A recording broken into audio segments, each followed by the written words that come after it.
Aló, muy buenos días con todos. ¿Cómo se encuentran esta mañana? Hola Juan Carlos, ¿todo bien tú? Buenos días, Juan Carlos. Buenos días, Juan Carlos. Hola, Cristian, Matías, ¿cómo están? ¿Qué tal? Han pasado, hoy amaneció soleado en este Cumbayá, espero que poquito también. Y bueno, vamos a comenzar. Entonces, resulta que el día de hoy vamos a completar un poco de información acerca de lo que serían las cargas en puentes y vamos a ver unas cargas que son bastante importantes desde el punto de vista del análisis y más que todo de la aplicación que se utiliza o que utilizamos nosotros en puentes acerca de cargas distintas a las de los edificios. ¿Listo? Entonces, la clase anterior estábamos hablando, por ejemplo, de la carga vehicular. ¿Y recuerdan qué decíamos que incluye la carga vehicular en puentes? ¿Cómo se llama y qué incluye?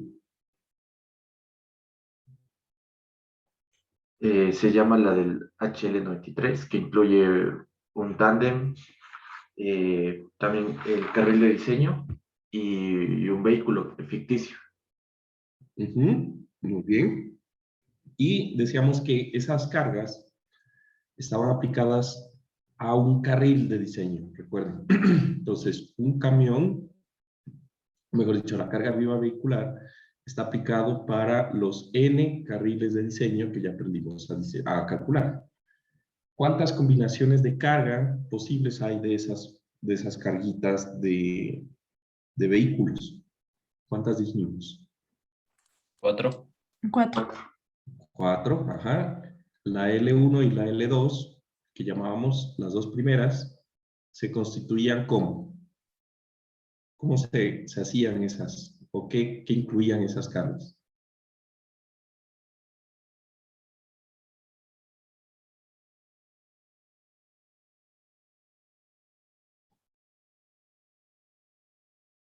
¿Ah? La primera era un camión de diseño más una línea de diseño y el segundo un tándem más una línea de diseño. Ajá. Y esas las utilizamos siempre para calcular qué. Momentos máximos positivos y cortantes máximos. En las vigas, ¿no? Y por el otro lado teníamos lo que se denominaba las combinaciones L3 y L4. ¿Qué tenían de especial estas combinaciones? Que multiplicábamos por el 90%. Por el 90% las cargas y colocábamos dos, ¿no? El 90% de dos camiones más la línea de carga, la L3, y en la L4 el 90% de dos tándems más el 90% de la línea de carga, y eso era L3. Bueno, entonces hoy vamos a hablar un poco acerca de unos conceptos, recordar al inicio unos conceptos que son fundamentales, que es acerca de la fatiga, ¿no? ¿Qué recuerdan en mecánica de materiales de lo que ustedes hablaban o de lo que aprendieron acerca del fenómeno de la fatiga?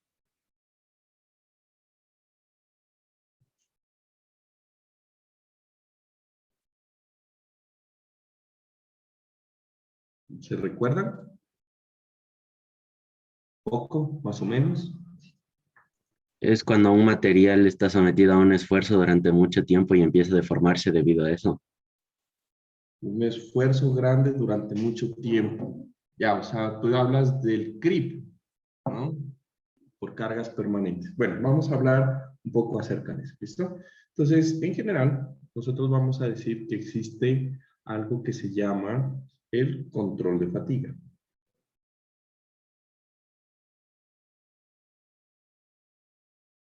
¿Listo? Entonces, el control de fatiga, nosotros lo hacemos en puentes, más que todo pues porque el puente va a estar sometido a vehículos y a la carga vehicular. ¿Listo? Entonces, para empezar, vamos a definir que la fatiga se produce en un material cuando se somete a ciclos de esfuerzos de tensión y compresión alternadamente.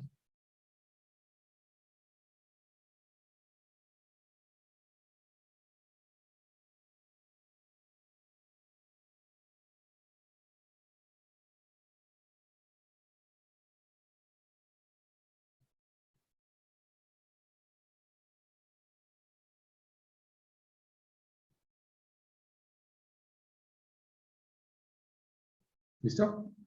Entonces, ustedes ¿qué dañan por fatiga siempre, o qué dañamos siempre por fatiga nosotros? Pues han cogido un clip, y me imagino que lo han empezado a hacer así, hasta que el clip se rompe, ¿no? Ya, eso es lo que le hacen, es fatigan el acero, ¿listo? Entonces, aquí lo importante es que su característica o la característica principal, ¿sí? La característica principal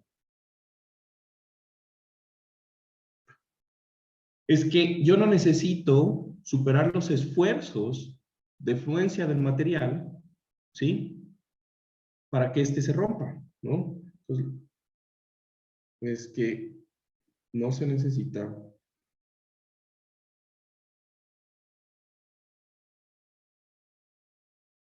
superar el esfuerzo de fluencia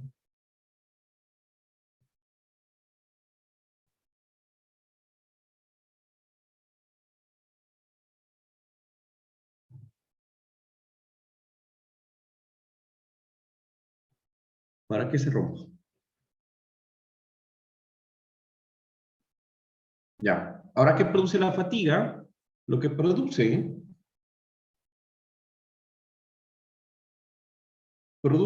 es una disminución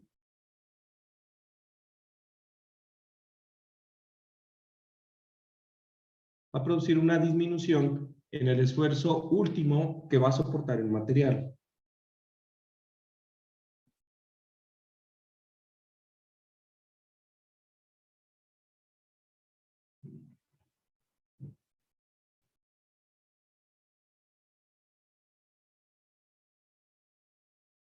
¿Listo? Entonces, esto se produce en general, o mejor dicho, es crítico, o mejor, o podríamos decir que generalmente el fenómeno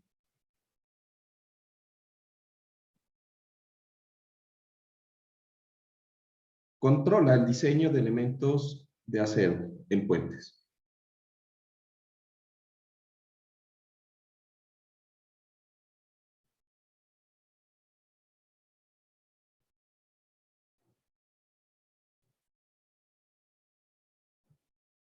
Entonces, comúnmente, pues, ¿qué serían? Las vigas del puente, ¿listo? Entonces, ¿qué es lo que deberían, pues, recordar? Recuerden que cuando nosotros teníamos un diagrama de esfuerzo de formación del acero, pues teníamos un diagrama en donde el acero tenía un rango elástico, un rango plástico, un rango de endurecimiento y punto. ¿Listo? Entonces, si nosotros decimos que, por ejemplo, tenemos un acero de refuerzo normal de 420 megapascales de FY, este de acá, 420 megapascales, nosotros sabemos que ese es el esfuerzo de fluencia, pero el elemento va a aguantar una sobreresistencia de generalmente hasta 525 megapascales. ¿Listo? ¿Qué va a pasar cuando el elemento, o ese mismo elemento de acero, lo coloco a ciclos de carga y descarga, o mejor dicho, ciclos de compresión y tensión invertidos? Pues va a pasar que ese esfuerzo va a ser menor, y si yo lo ensayo y le genero o le hago un ensayo de tensión, pues ya no va a ser el esfuerzo último de 525, sino que va a ser menor. ¿Listo? Entonces, cuando hablamos de fatiga, nosotros vamos a hacer los estudios de fatiga mediante un elemento al cual nosotros le vamos a aplicar ciclos de carga en el tiempo, ¿sí? Los ciclos de carga en el tiempo van a ser una gráfica, o se van a representar como una gráfica en donde yo voy a ir mediante una máquina aplicando en el tiempo un esfuerzo de tensión positivo y un esfuerzo de compresión negativo. Aquí lo importante es que este esfuerzo, en este diagrama de esfuerzo, los esfuerzos de fluencia del material nunca, ¿sí?, son alcanzados. Y entonces la pregunta es, bueno, ¿por qué el material se daña, se fatiga y se rompe si yo nunca salgo del rango elástico? es porque el fenómeno de fatiga va a disminuir este esfuerzo último. Recuerden que es el esfuerzo último, es el punto del esfuerzo máximo que soporta el material. Y entonces, cuando ustedes tienen esos gráficos de fatiga, lo que van a encontrar es que el esfuerzo último va a empezar a perderse y va a empezar a perder su valor. ¿Listo?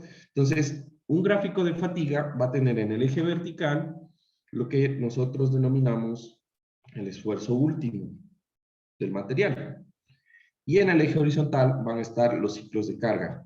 Pero esos ciclos de carga van a estar en potencia. Entonces, 10 ciclos de carga, 100, 1000, 10.000, 100.000, 1.000.000, etc. ¿Listo? Y en esto, lo que se supone es que nosotros vamos a empezar a ponerle a un elemento 0 ciclos de carga, lo ensayo, saco el esfuerzo último, 525 para un material sin fatigarse. Hago 10 ciclos de carga, cojo, ensayo el material y empiezo a anotar los valores. Aquí lo importante es que la fatiga en el material va a producir en general, un elemento, o mejor dicho, va a producir una asíntota. El material va a llegar a una asíntota, ¿no? Esa asíntota nosotros la vamos a denominar o la vamos a llamar el límite de fatiga. ¿Listo? Entonces, como para tener en cuenta, no todos los aceros, por ejemplo, van a tener la misma gráfica, ¿no es verdad? Entonces, aquí yo tengo la gráfica de fatiga de dos tipos de acero, un acero y un aluminio. Nos podemos dar cuenta, pues, que existen diferencias, pero que tienen una misma tendencia. ¿Listo? Entonces, cosas a considerar en la fatiga, ¿sí? Entonces,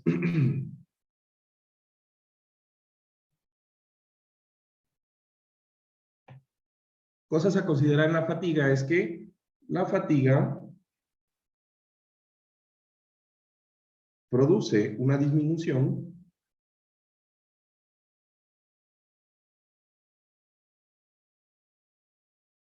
en el esfuerzo último del material.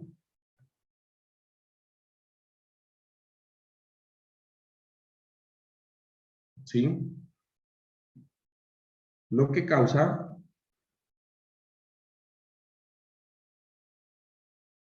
una falla frágil en los elementos. ¿Listo? Súper importante. Segundo, ¿sí? No genera deformaciones permanentes.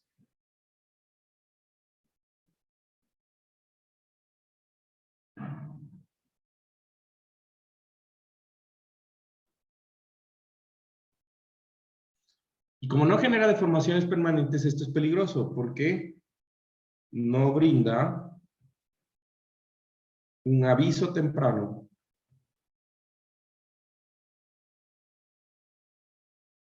de que el elemento está por fallar.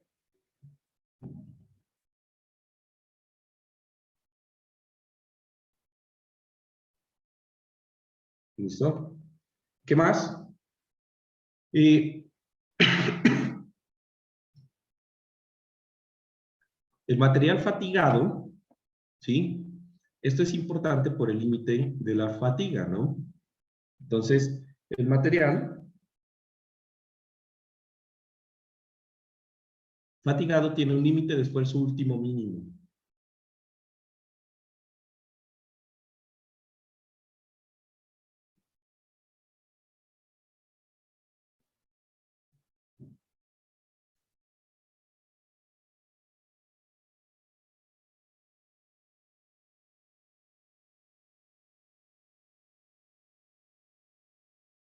¿Listo? Entonces, ¿qué es el límite de la fatiga? ¿No? Entonces, este límite nunca se alcanza. Este límite de esfuerzo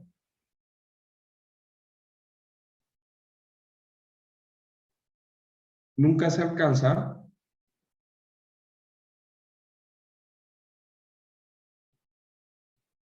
por más ciclos de carga que se apliquen en el material. Por más ciclos de carga o descarga y descarga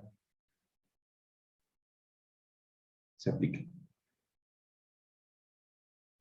Entonces, si usted sabe que va a generar un elemento de acero que va a estar soportado va a estar soportando infinitos ciclos de carga y descarga, pues diséñelo para que sus esfuerzos nunca exceden el límite de fatiga y listo. No va a pasar ningún problema y se olvida de la fatiga.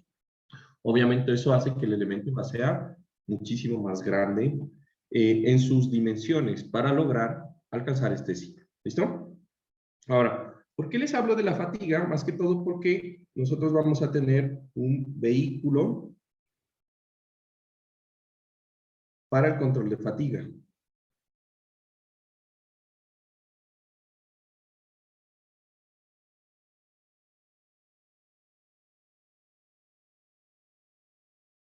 ¿Listo? Entonces, en las combinaciones en donde nosotros estábamos hablando la clase anterior, esas combinaciones, cuando chequeemos la fatiga de los elementos, vamos a usar el camión de fatiga. ¿Listo? Entonces, aquí vamos a decir que se emplea para chequear a los elementos del puente en el estado límite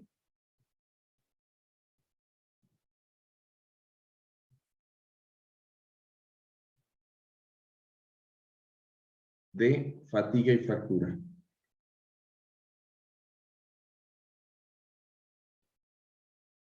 ¿Listo? Entonces aquí hay una cosa interesante. En puentes hay más estados límites que resistencia última que tenemos en edificios y servicio que tenemos en edificios. Tenemos 4, ¿ya? Uno de esos, adicional, va a ser el estado límite de fatiga y fractura, ¿sí? Entonces, en este estado,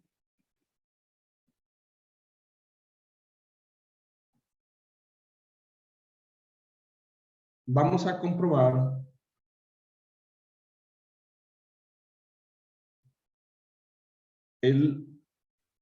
los límites de fatiga infinitos.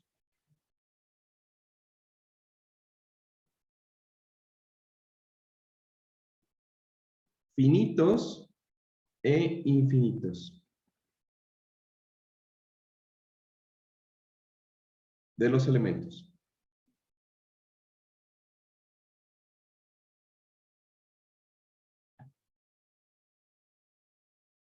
¿Estamos? Límites de fatiga finitos e infinitos. Entonces, ¿a qué se refiere? Primero, pues veamos el vehículo, ¿no? Entonces, el vehículo de diseño es un vehículo muy parecido al que nosotros estábamos hablando, solo que ahora va a tener una cosa interesante y es que entre el eje tráiler 1 y 2, la distancia siempre va a ser 30 pies. Esto es fija. ¿Listo? Ahora, ¿qué son los límites finitos y los límites infinitos? Entonces, supónganse que ustedes tienen en su puente que diseñar una viga para 30 años, ¿ya? Entonces, si ustedes tienen que diseñar una viga para 30 años, ¿ya? Lo que va a pasar es que ese es el puente, esa es la vida útil del puente. Si ustedes tienen el TPA, supongan que saben que por ese puente van a pasar diariamente, no sé, 1000 vehículos, ¿sí? Lo que quiere decir que va a tener cada viga 1000 ciclos de carga por día, lo multiplico por 30 años, serían 30.000 ciclos de carga por 365 días, y eso va a dar un montón de ciclos de carga. ¿Se entiende? Entonces, ustedes lo que van a hacer con eso es que van a decir, bueno, las vigas van a estar soportando, no sé, 900 millones de ciclos de carga. Por lo tanto, como estamos hablando en millones, entran a este grafiquito y seleccionan el valor, yo me voy a inventar que el valor va a ser como por aquí. Miran cuando se intercepta la gráfica y dice, listo, este es mi esfuerzo último para el límite finito. ¿Listo? Entonces, ese primer chequeo lo que me dice es que los elementos para el límite finito, que es la vida útil del puente, no debe soportar ningún elemento un esfuerzo mayor a este esfuerzo del límite finito. Punto. ¿Se entiende? Para el límite infinito, en cambio, pues para este nivel de exigencia, estamos asumiendo que el puente no se va a derrocar después de que se construya y se deje construido, sino que va a seguirse usando y por lo tanto van a haber muchos más ciclos de carga. Entonces, ahí yo lo que voy a controlar es que los elementos en ese chequeo nunca superen el límite de fatiga del material. ¿Listo? ¿Preguntas hasta aquí? ¿Todo bien? ¿Todo mal? Juan ¿Todo Carlos, bien? una pregunta. Para Sí. el límite infinito ya se va al límite de fatiga, ¿no es cierto?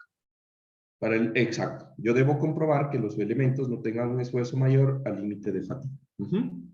Ya. Listo. Entonces, de aquí vamos a hablar del factor de impacto. ¿Listo? Que se lo conocen puentes como el factor IM. Entonces, el factor de impacto va a ser o es un incremento, ¿sí? Que se aplica a las fuerzas que producen, a las fuerzas y a lo que producen las cargas vehiculares, ¿sí?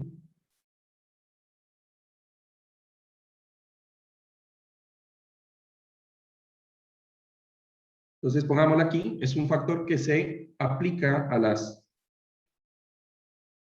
cargas vehiculares del camión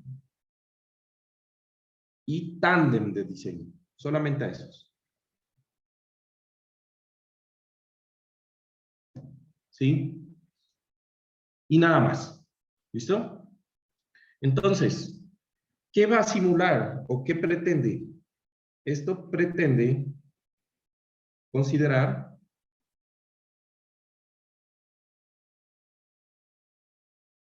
el efecto del golpe dinámico de los vehículos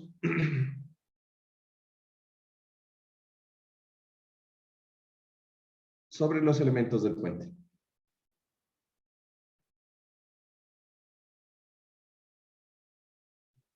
¿Listo? Súper importantes. Entonces, ¿qué elementos expuestos o qué elementos vamos a considerar? Pues vamos a decir que sobre los elementos del puente expuestos directamente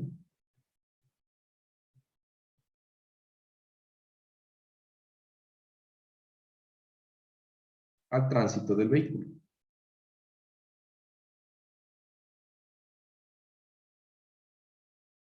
Entonces, ¿qué son? Pues, primero, las juntas de expansión.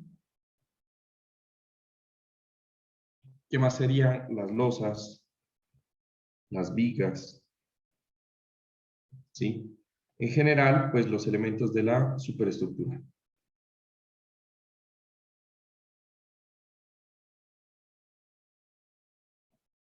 ¿Listo?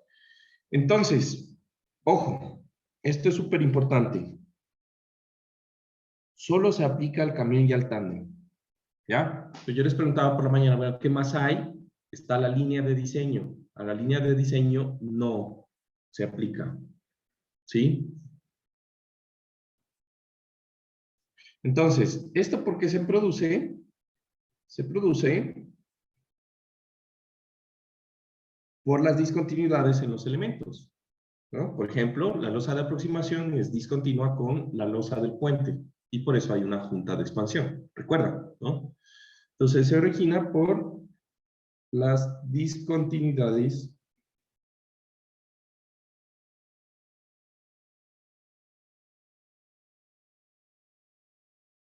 de los elementos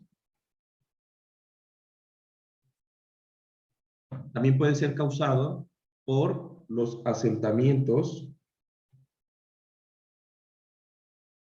diferenciales entre elementos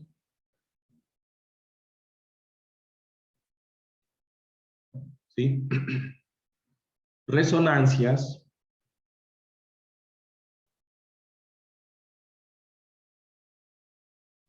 sobre la estructura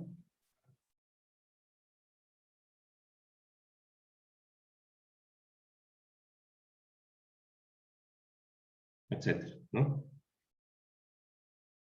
Bueno, importante, ¿sí?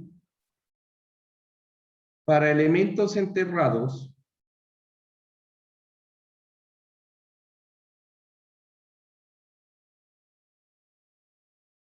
¿qué serían los elementos enterrados? Por ejemplo, los estribos, cimentaciones, pilotes,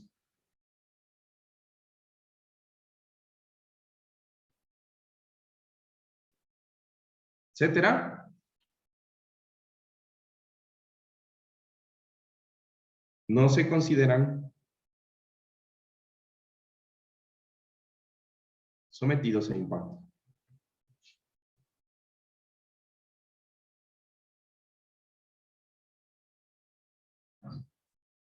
¿Listo? Entonces, ¿cómo lo vamos a calcular? Pues se calcula mediante una tablita. ¿Listo? Entonces, esta tablita es bastante simple porque prácticamente me está diciendo o me dice o me establece dos condiciones. ¿Sí? La primera condición va a ser las juntas o las juntas de unión en las losas, que es el primer renglón, la primera fila. ¿Estamos de acuerdo? Y la segunda condición me va a decir todos los demás componentes. ¿Ya? Pues vamos a tener esto así. Vale, a ver. Entonces, el primero, todas las juntas. ¿Sí? Pero entonces aquí hay otra cosa interesante y es que me dice para todos los estados límites. Entonces ya les había mencionado, nosotros en Puentes tenemos 4 estados límites, ya los vamos a ver un poco más adelante, pero estas juntas, ¿sí? De los puentes, para cualquier estado límite que se chequee, vamos a tener un incremento del 75%, ¿sí? En las cargas del camión y del tándem. Entonces, ¿qué es ese incremento del 75%? Quiere decir que la carga del tándem o del camión lo voy a multiplicar por 1.75. O lo que es lo mismo, como estamos analizando elementos lineales, yo puedo calcular el momento del camión o el momento del tándem y ese mayorarlo por 1.75, que es lo mismo, ¿no? Como estamos dentro del rango elástico, pues me va a producir el mismo efecto. ¿Listo? El segundo caso es para todo lo demás. ¿Qué son todos los demás? Vigas, ¿no? Losas en general. Para los estados, vamos a tener dos estados. Entonces, el estado 2A y el estado 2B. El estado 2A está hablando de los estados límites de fatiga y fractura, el que estábamos hablando ahorita. Entonces, cuando queremos utilizar fatiga y fractura, utilizamos, para chequear fatiga y fractura, vamos a chequear con el camión de fatiga y fractura, y este camión de fatiga y fractura va a tener un incremento de su carga del 15%. ¿Sí? Para todo lo demás, los otros estados límites, pues vamos a tener un incremento del 33%. ¿Listo? ¿Se entiende esa parte? ¿Todo bien? ¿Sí? Bueno. Juan Carlos, yo no había entendido para qué, o sea, para qué estado se aplica la primera, el que dice tech joints, o sea, como Para qué todos los elementos se estados aplicaría. límites. Ah, ya. ¿Sí? Para todos los estados límites. ¿Listo? Bueno. Ahora, ¿qué tenemos? El factor de múltiple presencia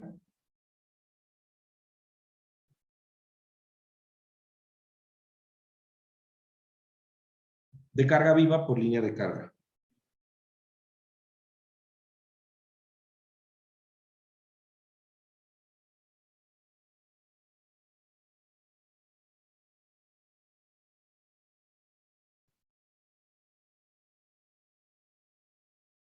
Este factor lo vamos a llamar el factor M. ¿Listo? Entonces, ¿a qué se refiere este factor? Este factor va a considerar, pues, de que es poco probable que cuando yo tengo múltiples carriles en un puente, ¿sí? Pues todos estén con la carga estadística de diseño, que es bastante carga, ¿sí? Simultáneamente en el mismo instante de tiempo. ¿Qué puede suceder? Pues que se carga uno, pero como la carga va viajando por el puente, puede ser que el uno salga y se cargue otro carril, eso puede ocurrir. Pero que todos al mismo tiempo estén con la carga máxima, pues es poco probable, ¿ya? Sería como pensar que usted en su casa le va a llegar un temblor y en ese mismo instante se va a venir un terremoto y después le va a llegar una inundación. No, o sea, sería muy de malas, ¿entienden? Es muy poco probable. Puede suceder, pero es muy poco probable, ¿ya? Entonces, vamos a decir que este factor considera la probabilidad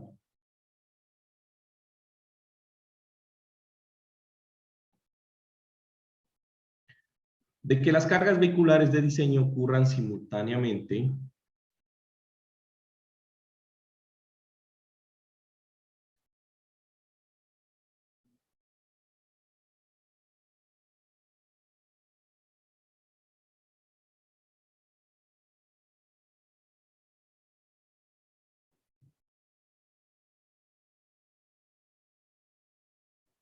en cada carril de diseño del puente o en cada carril del puente.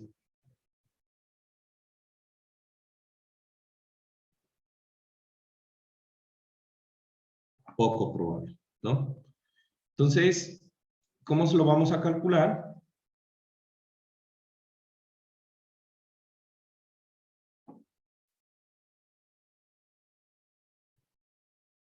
Mediante otra tablita.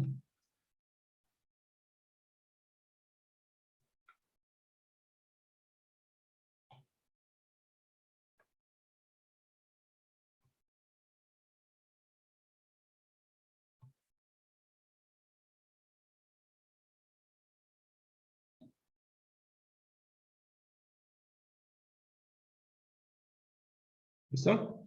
Entonces, esta es la tablita.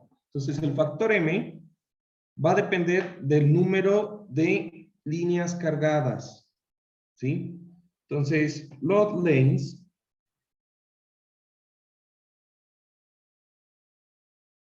son carriles de diseño o carriles cargados.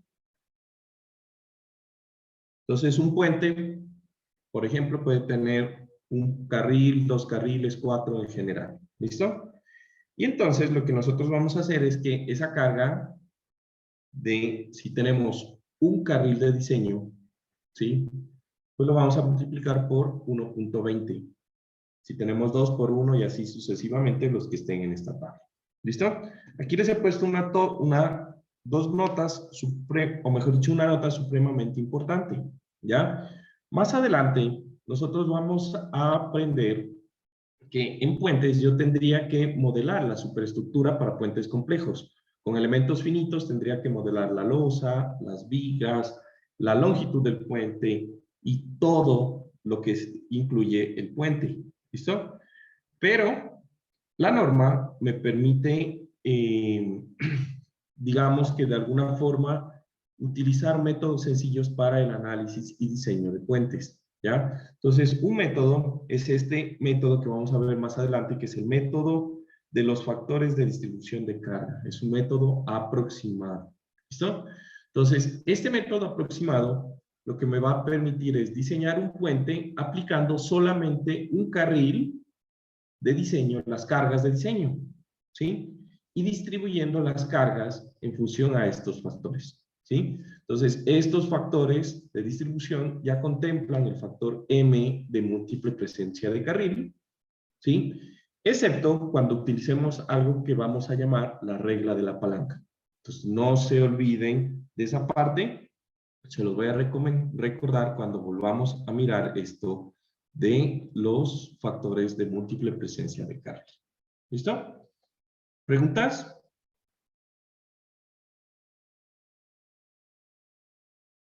¿Alguna pregunta adicional? ¿No? Genial. Bueno, entonces, con todo esto, vamos a entrar a lo que sería las fuerzas de frenado. ¿Sí? Entonces, las fuerzas de frenado.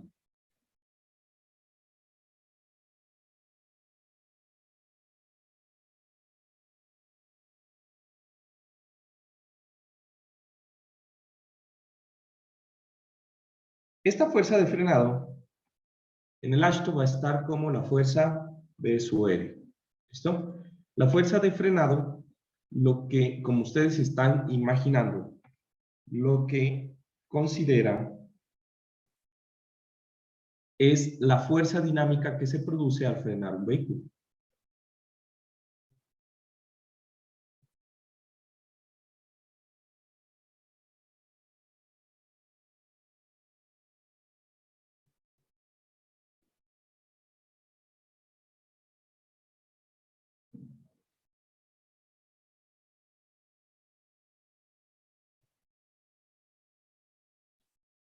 ¿Sí? Y que transmite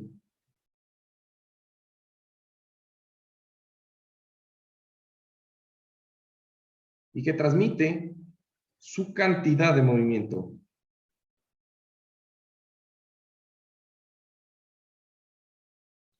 Entonces, ¿recuerdan qué es la cantidad de movimiento de un objeto por física? ¿Cómo se calcula?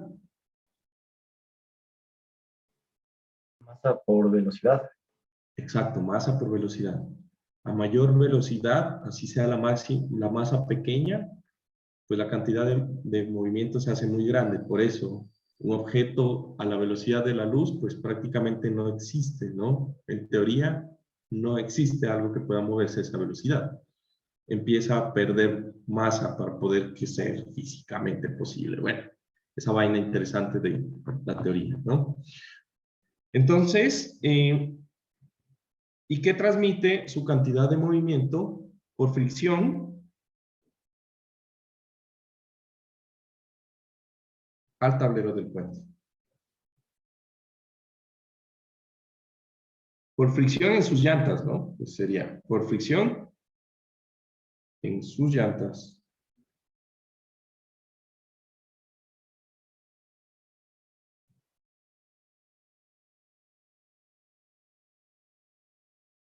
Listo. Entonces, prácticamente, ¿cómo nosotros vamos a calcular la fuerza de frenado?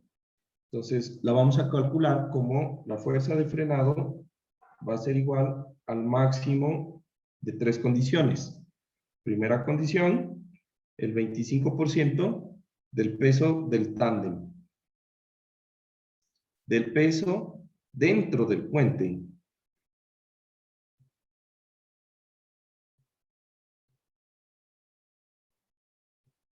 Del tándem o del camión.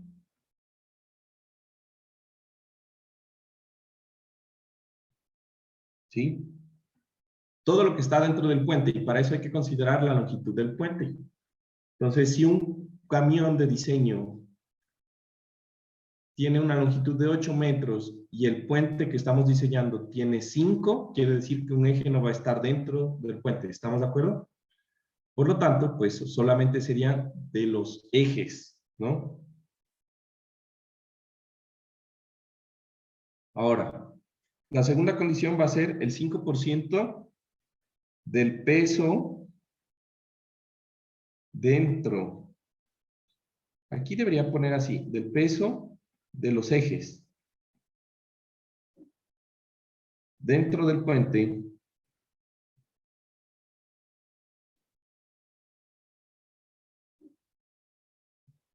Del tándem o del camión. Perdón, del camión.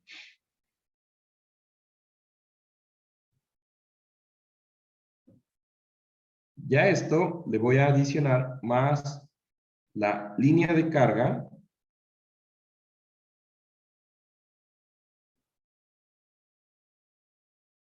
multiplicada por la longitud entre juntas.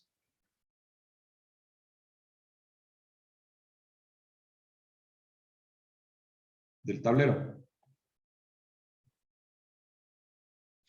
¿Listo? Entonces voy a calcular o voy a mirar cuáles son los ejes que están dentro del puente, que alcanzan dentro del puente del camión, y esos ejes los voy a multiplicar por el 5% y le voy a sumar la distancia entre puntas de expansión en la losa.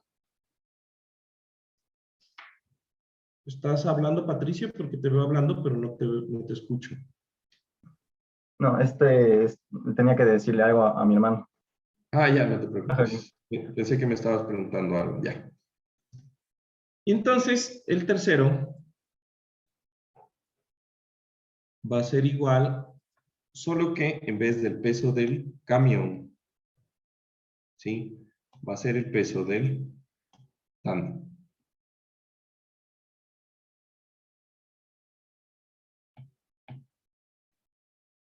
La misma cosa.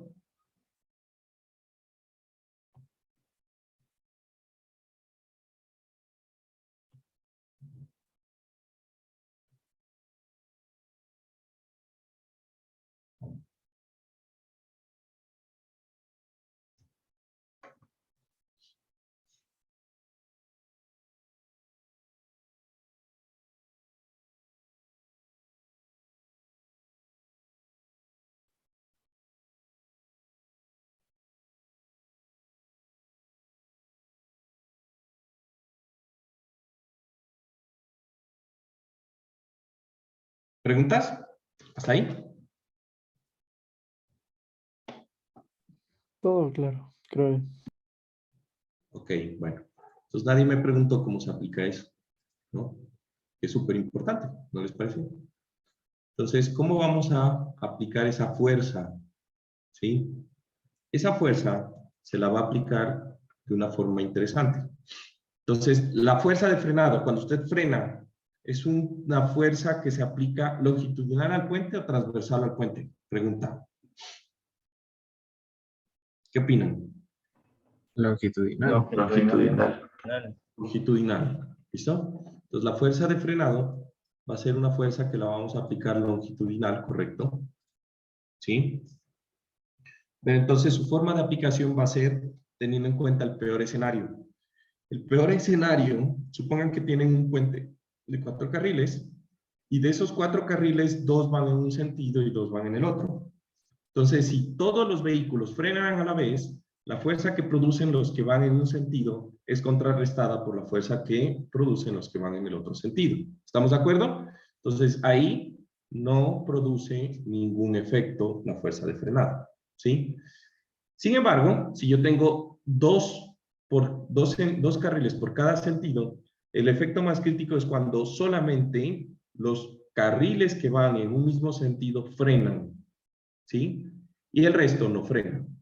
¿Listo? Entonces, así yo lo voy a calcular. Entonces, la fuerza de frenado se calcula por sentido de avance de los vehículos y la vamos a calcular por cada sentido independientemente. Entonces, si yo les digo en el examen, un puente tiene 3 carriles en un sentido y 2 carriles en el otro, ¿sí? Ustedes van a calcular independientemente para cada sentido. Entonces, 3 carriles por lo que sea ahí, 3% los 3 casos. ¿Listo? Y esa va a ser la fuerza.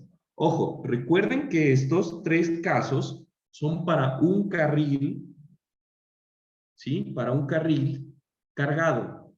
Y va a depender del puente cuando ustedes tengan que multiplicar esto por 3 carriles, ¿sí? Y también deben multiplicarlo por, como tengo 3 carriles, ¿por qué más tienen que multiplicarlo? Por 3 camiones. Por el factor M. Por 0.85. Por el factor de múltiple presencia. ¿Listo? Entonces, en ese ejemplo, digamos, yo les digo, bueno, tienen 3 carriles, ustedes miran qué es más por cada carril, cuál es la condición que rige o cuál es la máxima condición que rige para un carril en ese puente. Eso lo multiplican por 3 carriles y eso lo multiplican por 0.85, que es el factor para 3 carriles, y esa es la fuerza de frenado en ese sentido. Hacen lo mismo para el otro lado, pero estamos de acuerdo que puede ser que la fuerza de frenado para 3, ¿sí?, carriles generalmente va a ser más grande que la fuerza de frenado para 2. ¿Listo? Por último, unas notas súper importantes, porque de pronto ustedes se olvidan, ¿sí? Nota, recuerden que la carga de frenado siempre va a ser teniendo en cuenta los ejes que entran en el puente, ¿no? Siempre, los ejes que entran en el puente. Si el puente es muy cortico, pues no van a entrar todos los ejes del camión. Tengan en cuenta eso, y eso van a tener que chequearlo en el examen, no se olviden. Ese es el primer chequeo. ¿Alcanza todo mi puente o no? También para la tarea. ¿Alcanza todo mi camión o no? Segundo, siempre calcular para el número de carriles que van en la misma dirección. ¿Listo? Bueno. Ahora, vamos a ver el siguiente, que serían las fuerzas centrífugas.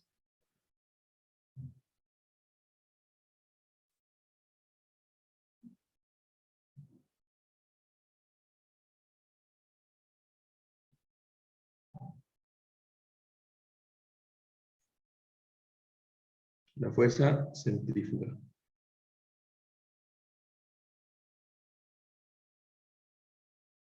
¿Listo?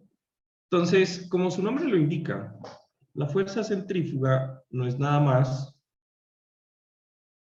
¿sí?, que la fuerza que se produce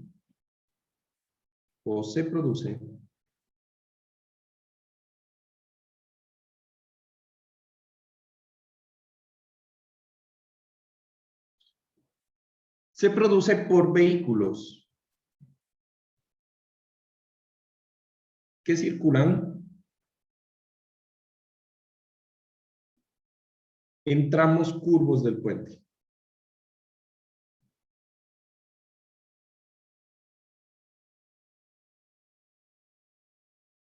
Lógico, ¿no?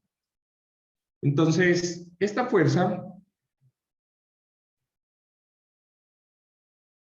va a depender del radio de curvatura.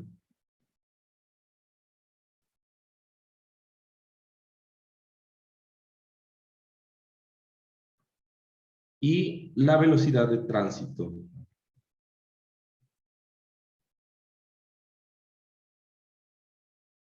Sobre el puente. ¿Listo? Entonces, la fuerza centrífuga CE va a ser igual al máximo de, ¿sí?, el peso de los ejes dentro del puente. La misma historia, ¿no? ¿Sí? Del. Y entonces aquí va a ser el camión o del tándem. Lo que sea mayor, pues.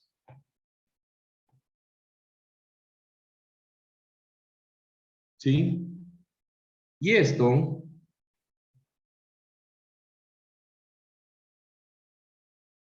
lo voy a multiplicar por C. Entonces ustedes van a decir que C, ¿no? Ese C va a ser un coeficiente, ¿sí?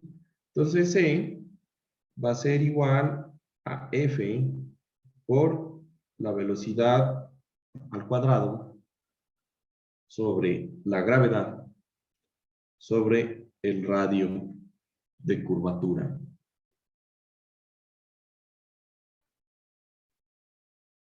El radio de la curva, ¿sí? Entonces pongámoslo aquí, donde F es la velocidad de diseño o velocidad de tránsito.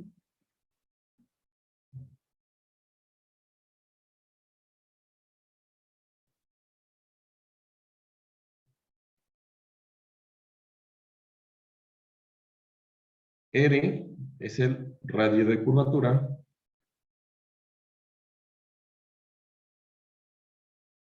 Y G es la aceleración de la gravedad.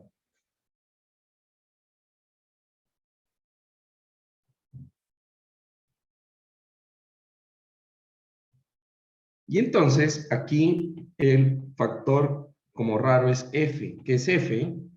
Entonces F va a ser un factor que va a tener dos valores, ¿sí? Para fatiga y fractura,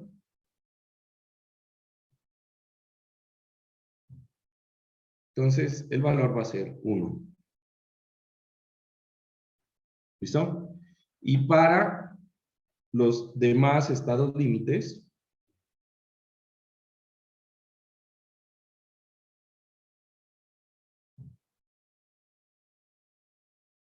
va a ser 4/3.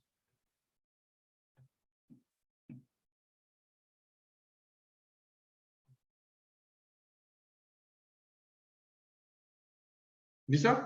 Entonces, si yo les digo, bueno, vamos a chequear el estado límite de fatiga y fractura, entonces van a coger el camión de fatiga y fractura, le van a aplicar el impacto del estado límite de fatiga y fractura y van a calcular con el factor de 1 de la fuerza centrífuga. ¿No es verdad? Y con eso calculan el valor. ¿Listo? Entonces, esa fuerza centrífuga vista en planta, ¿sí? Entonces, si yo veo en planta mi puente, yo voy a tener una cosa así.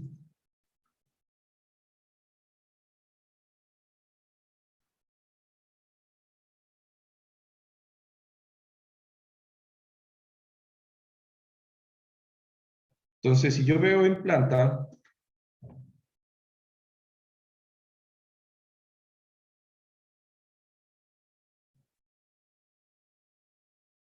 ustedes van a ver el centro de la curva, el puente en curva y el vehículo moviéndose. Ojo, y esto es importante porque el radio se lo calcula hasta el eje del carril por donde se está moviendo el vehículo.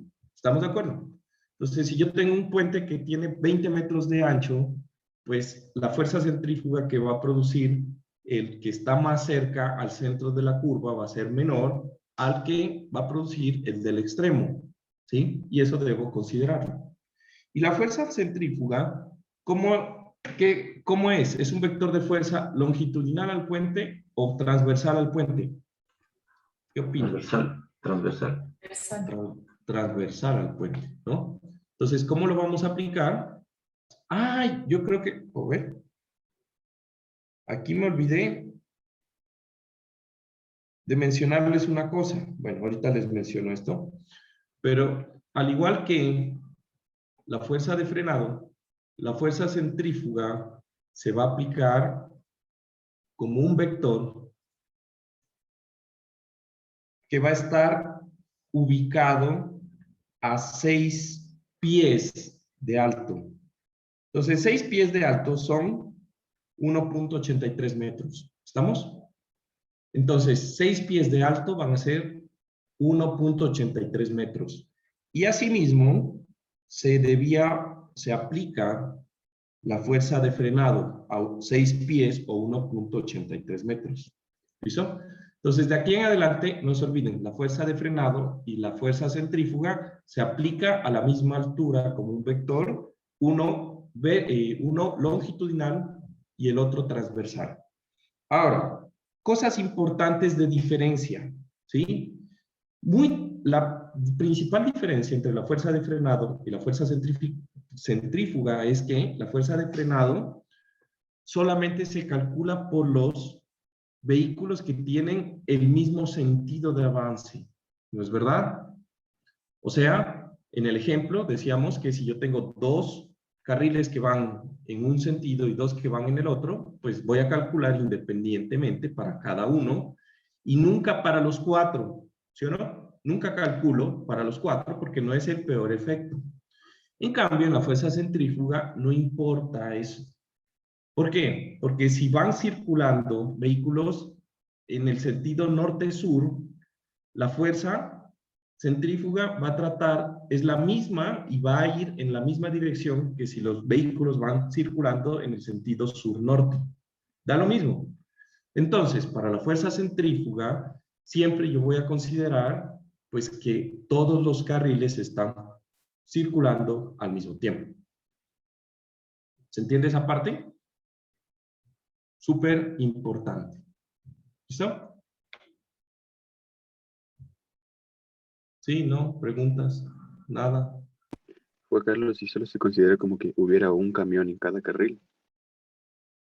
Claro, siempre se considera que hay un camión en cada carril, porque no te va a alcanzar más. Recuerda que el carril tiene 12 pies, un camión tiene 10 pies, entonces en 2 pies, que son 60 centímetros, pues no alcanza un vehículo. ¿Listo?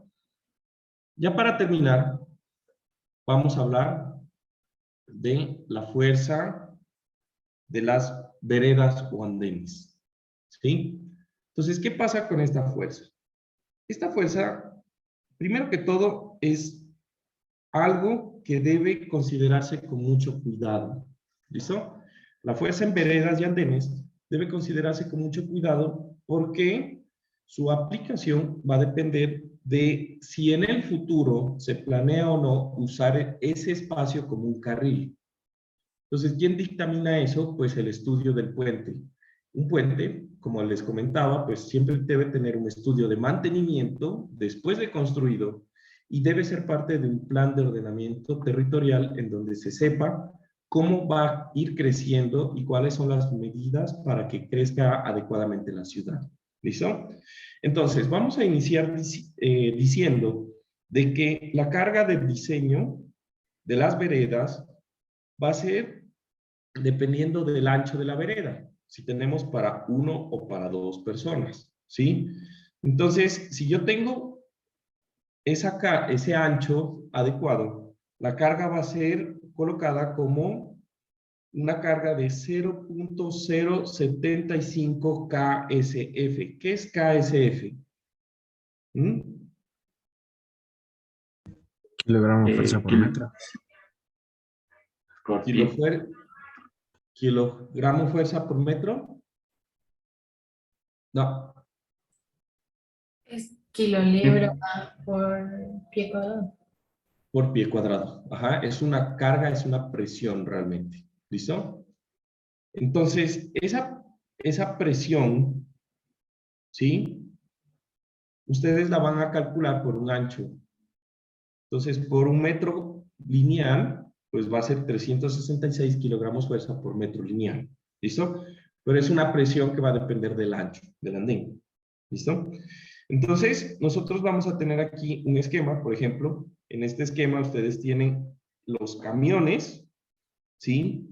Van a tener la barrera de concreto, el ancho del andén y lo que sería la baranda peatonal. ¿Listo? Entonces, no se debe aplicar esta carga siempre con la carga viva vehicular, ¿sí o no?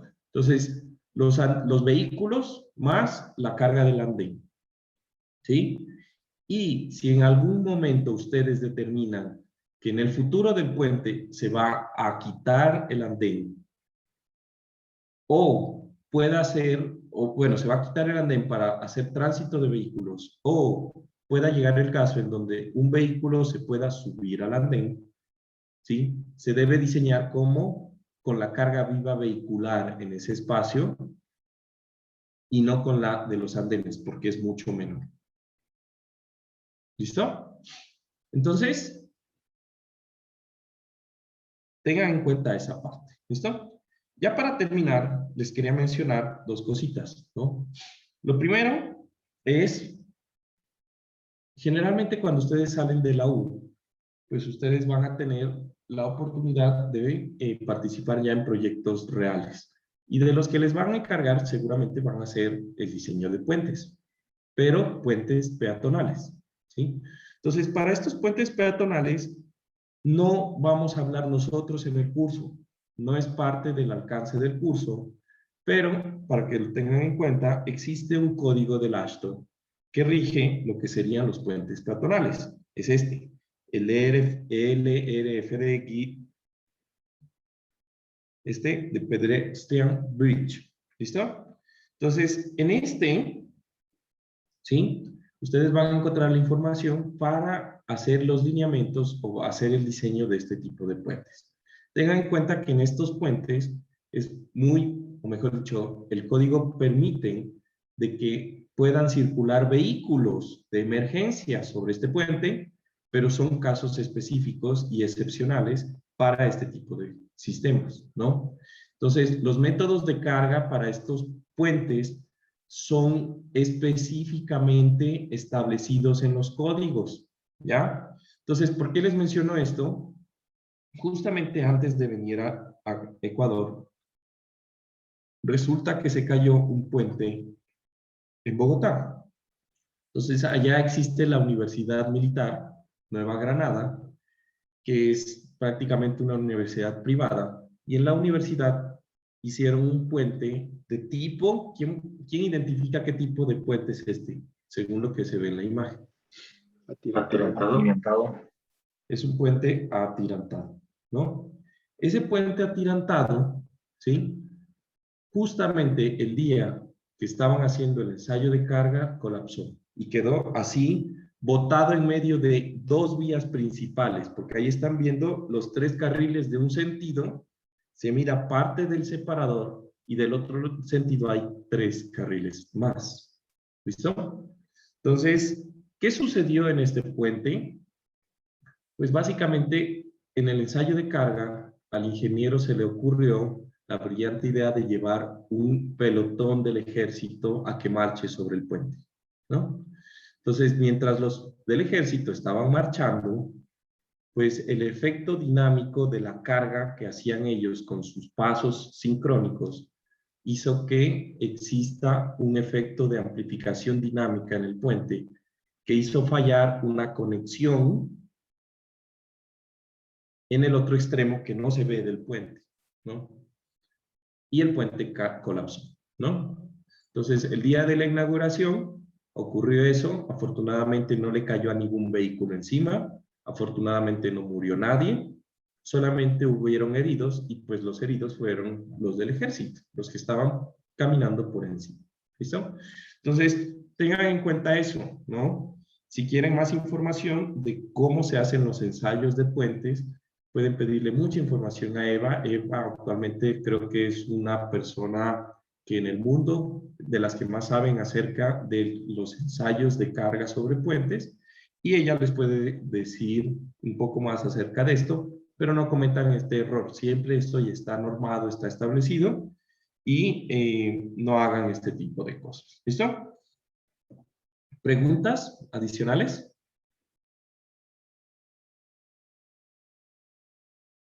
¿No? Ahora, para terminar, me gustaría preguntarles una cosa. Nosotros, el día martes hicimos la presentación de la preparación. Sí, ¿no?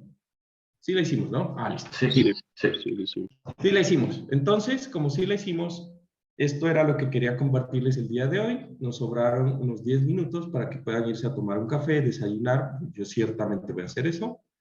Y bueno, nos vemos de aquí la próxima clase el día martes, ¿no? Estén muy bien. Gracias, Saludos. Juan Carlos. Gracias, Juan Carlos. Juan Carlos. Estén muy bien. Juan Carlos. Dime. Dime, Edwin.